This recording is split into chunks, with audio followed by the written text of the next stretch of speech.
தோழர்களே, ஆதவ அர்ஜுனாவை தெறிக்க அடிச்சு ஓட விட்டுருக்காங்க பத்திரிகையாளர்கள். பதில் சொல்ல முடியாம கடுப்பாகி காண்டாகி நொந்து நூடுல்ஸ் ஆயிருக்காரு ஆதவ அர்ஜுனா. என்னங்க நடக்குது? தமிழக வெற்றி கழகம், தமிழக ரீல்ஸ் கழகம் அல்லது தமிழக வாழ்த்து கழகம், இப்படிதான் அது இருக்கு இன்னைக்கு வரையும். முதலமைச்சராக இருக்கணும் அப்படின்னு கனவுல வந்த அண்ணனுடைய கனவுல டன்னா தம்பிகளை மண்ணள்ளி போட்டுட்டு இருக்கிறாங்க. அண்ணனும் முயற்சி எடுக்கலங்க. ஒரு தலைவனுக்கான பண்பு அப்படியே பிறவியிலாம் வராது. எந்த பண்பும் பிறவியில வராது, நாம வளர்த்துக்கிறதுல தான் வரும். அந்த பண்பை, தலைமை பண்பை அண்ணா விஜய் வளர்த்திருக்கணும். இவ்வளவு வாய்ப்பு கிடைச்சோ அதுக்கு முயற்சி கூட பண்ணாதவர் தான் அவரு. பத்திரிகையாளர் பார்த்தாலே அவ்வளவுதாங்க, பின்னங்கால் பெடலில் அடிக்க ஓடுவாரு பாருங்க அண்ணன். அவரெல்லாம் விட்டா ஒலிம்பிக்ல மெடலே வாங்கிடுவாரு, அந்த ஓட்டம் ஓடுவாரு நம்ம அண்ணன் விஜய். பத்திரிகையாளர்கள் சந்திப்பெல்லாம் சினிமாவில பாத்துக்கங்க, நான் நேரா சந்திக்க மாட்டேன் அப்படின்னு. ஒரு தலைவர் பத்திரிகையாளரை சந்திக்க அச்சப்படுறாருன்னா மோடி மாதிரி. அவர் நேர்மையானவர் இல்லை. அவர் பத்திரிகையாளர்கள் கேட்கிற கேள்விக்கு கருத்தியலா உண்மையை சொல்ல முடியாதவராக இருக்கிறார். பத்திரிகையாளர்களை எதிர்கொள்ற அளவுக்கு அரசியல் தெளிவு இல்லை. அதுதான் அங்க நம்ம புரிஞ்சுக்க வேண்டிய விஷயம். அதனாலதான் நம்ம அண்ணாத்த ஓடுறாரு. ஆதவ அர்ஜுனா அப்பப்போ வந்து அடி வாங்கிட்டு ஓடும். அப்பப்போ வருவாப்ல, 4 மிதிப்பானுங்க தம்பிங்க எல்லாம் சேர்ந்து ஓடிடுவாப்ல. அப்படிதான் நேத்து ஒரு பிரஸ் மீட் வச்சிருக்கிறாரு. பிரஸ் மீட் வச்சு அப்படியே கலாய்ச்சிருவோம் அப்படின்னு. ஆதவ அர்ஜுனாவுக்கு அம்பேத்கருக்கு பிறகு அவர் தான் அறிவாளின்னு நம்புற ஒருத்தர். கையில பேனா வச்சு ஆட்டுவாரு. எனக்கு தெரிஞ்சுங்க, 18 மணி நேரம் வாசிக்கிறவர் அம்பேத்கர். பல லட்சம் புத்தகங்கள் வச்சிருந்தவர் அம்பேத்கர். இன்னும் சொல்ல போனா நூலகத்தை திறக்கும் போது உள்ள போறவரு, நூலகத்தை அடைக்கும் போது வெளியே வர்றவரு. அவரு கூட பேனா வச்சு ஆட்டினது இல்லைங்க. அவரு கூட நான் 20,000 புஸ்தகம் படிச்சேன்னு அண்ணாமலை மாதிரி சொன்னது இல்லைங்க. அம்புட்டு வாசிச்சவரு, அவ்வளவு ஆய்வு நடத்தினவரு, அவ்வளவு எழுதி குமிச்சவரு. அவங்க எல்லாம் பண்ணாத வேலை இந்த கும்பல் பண்ணுது. ஏன்னா இதுகளுக்கு எதுவும் இல்ல, காலி. ஆனா அதை காட்டிக்க முடியாதுல்ல, அதனால பேனாவை வச்சிருந்தோம்னா அறிவாளின்னு அர்த்தம் அப்படின்னு நம்புறது. அப்படிதான் போய் பத்திரிகையாளர் சந்திப்புல உட்காந்துட்டாரு. எடுத்தவுமே நம்ம ஆளுக போட்டு பொழந்திருக்கானுங்க. என்ன கொலை வெறியோ ஆதவ மேல தெரியல. அதுல ஒரு தம்பி கேட்கிறாரு. அநேகமா கேள்வி கேட்டவன் ட்ரைப்ஸ் தம்பிகளா இருப்பானுங்கன்னு நினைக்கிறேன், எனக்கு சரியா தெரியல. ஆனா அந்த சூழலை பார்த்தா அப்படிதான் தெரியுது. ட்ரைப்ஸ்ல இருக்கிறது அவன் தான் போற வரங்களாம் போட்டு பொழப்பானுங்க, அந்த வேலையை பார்ப்பானுங்க. அவன் தான் போய் ஆதவையும் போட்டு பொழந்திருக்காரு. அதுல கேட்கப்பட்ட கேள்வி என்ன தெரியுங்களா? எங்க கரூர்ல இப்படி ஒரு சம்பவம் நடந்து போச்சு. கரூர்ல மிக கொடூரமா 41 பேர் இறந்து போயிட்டாங்க. ஆனா அங்க 2 பேரும் உச்ச நீதிமன்றத்துல வழக்கு தொடுத்தாங்க. அந்த 2 பேரும் அவங்களுக்கே தெரியாம வழக்கு தொடுக்கப்பட்டிருக்குன்னு வெளியே பேசுறாங்க. அதுல ஒருத்தர் பன்னீர்செல்வம், செத்து போன அந்த குழந்தையுடைய அப்பா அவரு. ஆனா அந்த குழந்தைய 6 மாசத்துல விட்டுட்டு ஓடினவர் அவரு. இத அந்த அம்மாவே சொல்றாங்க, அந்த பொண்ணு சர்மிளாவே சொல்றாங்க. அந்த வீடியோ எல்லாம் வெளியே வந்துச்சு. இன்னொரு பக்கம் பாத்தீங்கன்னா செல்வராஜ்னு ஒருத்தர், அவர் மகனுக்கு வேலை வாங்கி தரேன்னு சொல்லிட்டு அதிமுகவினுடைய ஊராட்சி மன்ற தலைவர் கையெழுத்து வாங்கிட்டு விட்டாரு. கையெழுத்து வாங்கிட்டு கேஸ் போட்டாரு இவர் பேர்ல. இதை நம்ம டீடைலா பல முறை பேசியிருக்கோம் தோழர்களே, உங்களுக்கு நினைவூட்டுற. அந்த பையன் இதை கேள்வியா கேட்கிறார். இப்படிலாம் சொல்றாங்களே, இப்ப போலியா நீங்க 2 பேரை திரட்டிட்டு போய் அங்க கேஸ போட வச்சிருக்கீங்களே, ஒருத்தருக்கு தெரியாமலே கேஸ் போடுறீங்க, குழந்தையோட இல்லாத ஒரு அப்பனை கூட்டிட்டு போய் கேஸ போடுறீங்களே, இத குறித்து என்ன சொல்ல வர்றீங்க சொல்லுங்க அப்படின்னா, நீ என்ன சொல்லணும்? நேர்மையானவனா இருந்தா இல்லங்க அது எங்களுக்கு தெரியாது, ஆனா நாங்க போட்ட வழக்கு இதுதான், அப்படித்தானங்க சொல்லணும். ஆனா இந்த பீஸ் என்னதுமா, பக்கன்னு சிரிக்குதுங்க, பயங்கரமா சிரிக்குது. எதுக்கு இருந்தாலும் இப்படி சிரிக்கிறான்னா, அவர் சிரிச்சுட்டு சொன்னது பாருங்க, நீங்களே கடுப்பாயிருவீங்க. என்னங்க இது சீரியல் டிராமா மாதிரி, இவர் தொடர்புல இருக்காரு அவர் தொடர்புல இருக்காருன்னு பேசிட்டு இருக்கீங்க. பணக்கார கொழுப்படுத்த இது மாதிரி கார்ப்பரேட் முதலைகளுக்கு, கார்ப்பரேட் கிரிமினல்ஸ்க்கு, உழைக்கிற மக்களினுடைய துயரம் சிரிப்பா இருக்கு. நீங்க இதை அப்படிதான் பார்க்கணும். உழைக்கிற மக்களினுடைய துயரம், கண்ணீர், வருத்தம், ஏமாற்றப்பட்டது இவர்களுக்கு சிரிப்பா இருக்கு. நீங்க அந்த ஷர்மிளான்ற பொண்ணு, அந்த குழந்தையோட 6 மாசத்துல பிரிஞ்சு போனவன் தான் பன்னீர்செல்வம். 6 மாசம் பிரிஞ்சு போய் அவர் வேற ஒரு பொண்ணோட இருக்கிறார். திடீர்னு பையன் செத்த பிறகு போய் அந்த குழந்தையோட முகத்தை பார்க்கல, முகத்தை கூட பார்க்கலங்க. அந்த குழந்தைக்காக எதுவுமே செய்யாத ஒரு அப்பன் அந்த 20 லட்சம் ரூபாய்க்காக வந்து இந்த தாவேக்கா அவரோட பேசி இருக்கு. அந்த தாவேக்கா அவரோட பேசி எல்லா வேலையும் பார்த்தது வீடியோவே வெளியாயிருக்கு. அப்ப தாவேக்கா பேசி அவரை கேஸ் போட வச்சு அவருக்கு பணம் தரேன்னு சொல்லி எல்லாத்தையும் முடிச்சிருக்கு. இந்த பாதிக்கப்பட்ட பொண்ணு சிங்கிளா நின்னு அந்த பொண்ணும் அவங்க அம்மாவும் உழைச்சு இந்த பிள்ளைய காப்பாத்தி படிக்க வச்சிருக்கிறாங்க. கடைசியில புள்ள செத்து போச்சு. இந்த உழைச்ச குடும்பத்துக்கு ஏதாவது கிடைச்சிருக்கணும்ல, இழப்பு அவங்களுக்கு தானே. 6 மாசத்துல விட்டுட்டு உடனே கேஸ் போறான். எங்களுக்கு தமிழ்நாடு அரசினுடைய விசாரணையில் நம்பிக்கை இல்லை. யாரு அவன்? ஒரு ஃப்ராடுக்கு எப்படி தமிழ்நாடு அரசினுடைய விசாரணையில நம்பிக்கை இல்லைன்னு சொல்றான்? கேட்பாங்கல்லங்க பத்திரிக்காரங்க. இன்னொரு விஷயம் என்னன்னா, அந்த செல்வராஜ்ன்றவர் பாவங்க, அதிமுகன்னு சொல்ல தெரியலங்க. அதிமுகன்னு சொல்ல தெரியல. அவரு ரெட்டல கட்சி அப்படின்றாரு. அது ஊராட்சி மன்றத்தினுடைய தலைவர் தான். அவர் பேரை சொல்லி அவர் தான் வந்து எங்களுக்கு மகனுக்கு வந்து காசு இல்ல, மகனுக்கு வேலை வாங்கி தரேன்னு கையெழுத்து வாங்கினாருன்ற. பாருங்க, முன்னாடி தலைவர் ஒரு கையெழுத்து போட சொன்ன அப்படிங்க. பாலகிருஷ்ணன் ஊராட்சி தலைவராக இருந்தாரு. அதனால அது கையெழுத்து போட சொன்ன அப்படிங்க. ரெட்டல அதிமுகங்களா? ரெட்டல வந்து ரெட்டல மாதிரி பையனுக்கு வேலை சமாசமா உங்களுக்கு அமௌண்ட் இதாக இருக்கனால கொஞ்சம் பற்றாக்குறைக்கு நாங்கள் கேட்டு போராடுறோம் அப்படின்னு சொன்னாங்க. பையனா உங்களோட பையனுக்கா? என்னோட பையனுக்கு பெரியவனுக்கு வேலை, அரசு வேலை. பாத்தீங்கல்ல, அந்த பொண்ணு கண்ணீரோட சொல்றத பாக்குறீங்களா? இந்த கேஸ் போட்டதே எனக்கு தெரியாதுங்கன்னு அந்த பொண்ணு சொல்றாங்க. பாருங்க, கேஸ் போட்டதுன்னு எங்களுக்கு தெரியாதுங்க. அவர் அமௌண்ட்டுக்காக வேண்டி பண்ற மாதிரி தான் தெரியுது. பையனுக்காக வந்து ஒரு சொட்டு கண்ணீரும் விடல. பையனுக்காக எதுவுமே வந்து பார்க்கவோ விசாரிக்கவோ எதுவுமே பண்ணதில்லை. அவன் என்ன படிக்கிறான், அவனுக்கு என்ன வயசு, அவனுக்கு என்ன பிடிக்கும், எதுவுமே அவனுக்கு தெரியாது. இப்ப 2 பேருடைய வாக்குமூலத்தை பாத்துட்டீங்களா? இந்த பீஸ் என்ன பண்ணிருக்கணும்? பத்திரிகையாளர்கள் கேட்டாங்க. நீங்க கக்கப்பக்கான்னு சிரிச்சு சமாளிக்க பார்க்க கூடாதுல. நேர்மையா உண்மையெல்லாம் சொல்லணும். உடனே இந்த பீஸுங்க என்ன சொன்னாங்க? திமுக மிரட்டி அவங்கள வந்து பேச வச்சிருச்சு சமூக வலைத்தளங்கள்ல. நாங்கய்யா, நீங்க ஒரு விஷயத்தை ஞாபகம் வச்சுக்கோங்க மக்கா.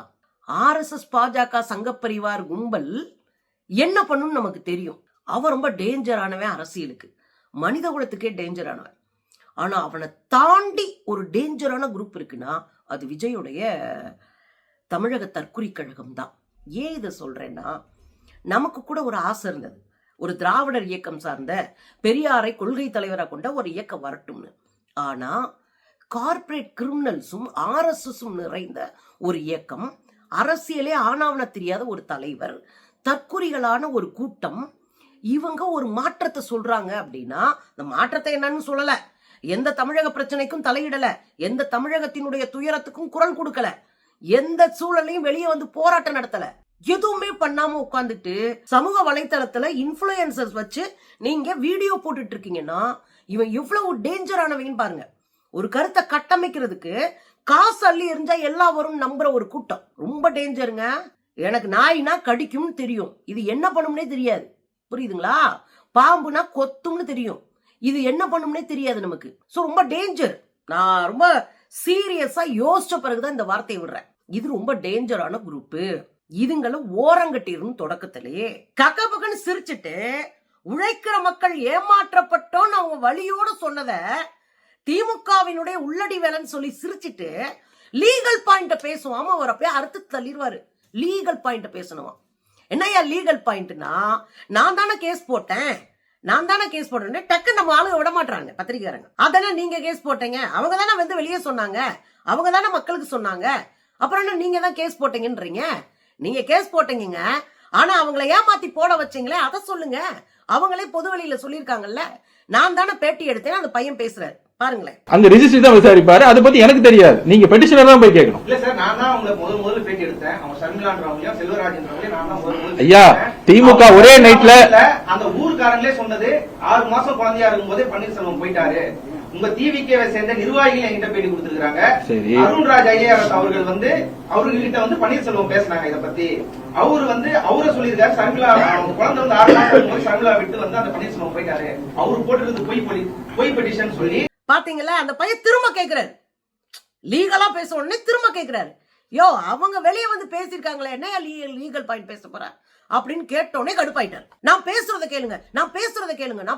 கேளுங்க. ஒரு 4-3 தடவை சொல்லிட்டாரு. நாயா, நீ பேசுறத கேட்கறதுக்காக வந்து பத்திரிகையாளருக்கு கேட்கறாங்க. பத்திரிகையாளர் கேட்கிற கேள்விக்கு பதில் சொல்ல முடியலன்னா ஓடு, பத்திரிகையாளர் சந்திக்காத உங்க அண்ணன் மாதிரி. ஆனா பத்திரிகையாளர்கிட்ட நான் பேசுறத கேளுங்க, நான் சொல்றத கேளுங்கன்னா இது என்ன அதிகார தோரணை? இதெல்லாம் அப்புறம் கடுப்பாயி 41 குடும்பமும் எங்க குடும்பம், எங்க இழப்பு. என்னடே, பின்னங்கால் பெரடையில் அடிக்க ஓடின ஒரு கூட்டம் 41 குடும்பம் எங்க குடும்பமா? ஏன்னா கேஸ் பெருசாயிடுச்சுல, சிக்கினது பாஜக கிட்டல, வாயில மிதிக்கவும் எங்க குடும்பம் எங்க கேஸ், அப்பதானே அவன் வந்து பிறல் சாட்சி ஆவான். அண்ணன் மேல தப்பு இல்லைங்க அப்படின்னு இவன் சொல்லி கொடுத்ததை சொல்லுவான். அதுக்காக எங்க குடும்பம் எங்க கேஸ் எங்க பிரச்சனை எங்க குடும்பம்னு சொல்லிட்டு சொந்த குடும்பத்தையே போட்டு தள்ளின குரூப் இந்த குரூப் தான். அதுல போற போக்குல எங்க குடும்பம் சொன்னா மாத்திரம் பரவாயில்ல, திமுக குடும்பம் இல்ல, அது யார் சொல்றது, திமுக குடும்பம் இல்லன்றாப்ல. அடடா, இவங்க குடும்பங்க 41 செத்த பிறகு பின்னங்கால் பெடலில் அடிக்க அவங்க அண்ணன் ஓடுனாரு, பனையூர்ல போய் பம்மிக்கிட்டாரு.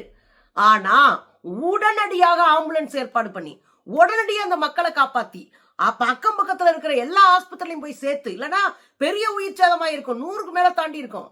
பக்கத்துல இருக்கிற எல்லா ஹாஸ்பிட்டலையும் கொண்டு போய் அவங்கள சேர்த்து விட்டுட்டு அதுக்கப்புறம் ஜிஹெச் கொண்டு போறாங்க. அதுக்கப்புறம் ஜிஹெச் டப்பு டப்பு டப்பு டப்புன்னு அவ்வளவு வேகமா வேலை பார்த்தாங்க. போலீஸ்காரங்களாம் பம்பரமா சுத்தினாங்க. ஆம்புலன்ஸ் டிரைவர்லாம் அடி வாங்கிட்டு கொண்டு போய் விட்டாங்க. ஒரு அம்மா எல்லாம் சட்டை துணியே இல்லாம இருந்திருக்காங்க. ஆம்புலன்ஸ் டிரைவர் தன்னுடைய சட்டையை கழட்டி அந்த அம்மாவுக்கு போட்டு விட்டு தூக்கிட்டு போயிருக்காங்க. அந்த மாதிரி இறந்துட்டாங்க. அது வேற விஷயம். அவ்வளவு நடந்திருக்குங்க. இவனுங்க ஓடி போனவனுங்க பின்னங்கால் படலில் அடிக்க ஒரு அரசு அவ்வளவு துரிதமா வேலை செஞ்சது.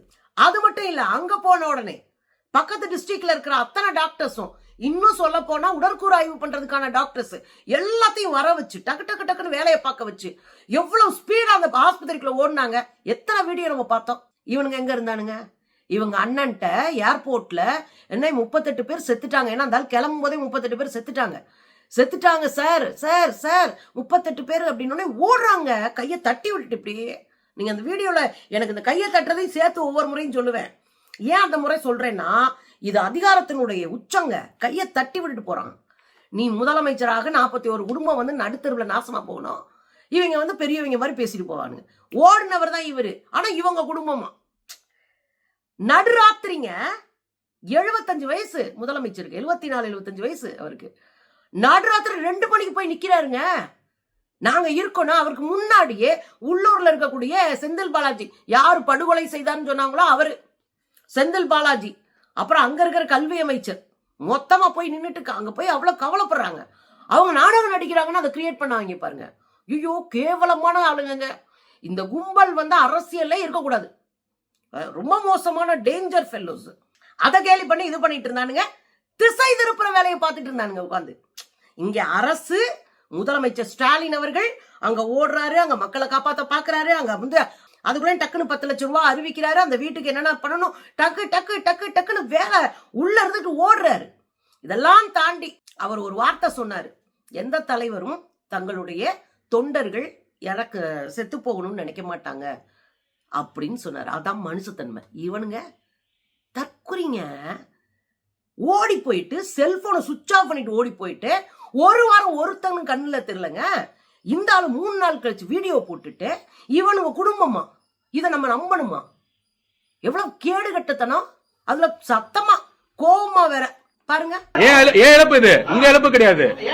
பெட்டிஷனர் நானு பேசுறது கேளுங்க. ஒரு நிமிஷம் பேசுறது கேளு. கேள்வி கேட்டா பேச விடுங்க. 41 குடும்பம் எங்க குடும்பம், எங்களை பார்க்க வந்தவங்க, திமுக குடும்பம் இல்ல. கடைசியில என்ன சொல்லிட்டாப்ல, இந்த வழக்கே வந்து உச்ச நீதிமன்றத்துல இருக்குங்க, நீங்களும் பேச முடியாது நானும் பேச முடியாது, எழுந்திருச்சு நன்றி வணக்கம் நமஸ்காரம் அப்படின்னு ஓடுறாங்க. நீங்க சொல்றது எல்லாமே உச்ச நீதிமன்றத்தோட விசாரணையில் இருக்கு. நாங்க மிரட்டுறேன்னு சொல்லிட்டு இருக்கும்போது உங்களுக்கு காமெடியா இல்லையா? ஏங்க செந்தில் பாலாஜியோட ஏங்க ஒரு நிமிஷம் உண்மைதாங்க. ஒரு நிமிஷம் இல்லைங்க. செந்தில் பாலாஜி யார மிரட்டுவார், என்ன பேச வைப்பாருன்னு இங்க இருக்கிறவங்க எல்லாத்துக்கும் தெரியும், தமிழக மக்களுக்கும் தெரியும். நெக்ஸ்ட் பாத்தீங்களா, இப்படித்தான் இவனுங்க. அறிவும் இருக்காது, அரசியல் தெளிவும் இருக்காது, கொள்கை பிடிப்பும் இருக்காது, நேர்மையும் இருக்காது. ஆனா பணம் சம்பாதிக்கிற ஒற்றை நோக்கத்தோடு ஊர்ல அப்படியே அறுத்து தள்ளின மாதிரி ஒரு சீனை போடுவானுங்க பாருங்க. தமிழ்நாட்டு மக்கள் தெளிவானவர்கள். உங்களை எல்லாம் நொட்டாங்கையில தட்டி ஓரமா உட்கார வைப்பாங்க. 2026 தெரிஞ்சுக்கிருவீங்க தம்பி.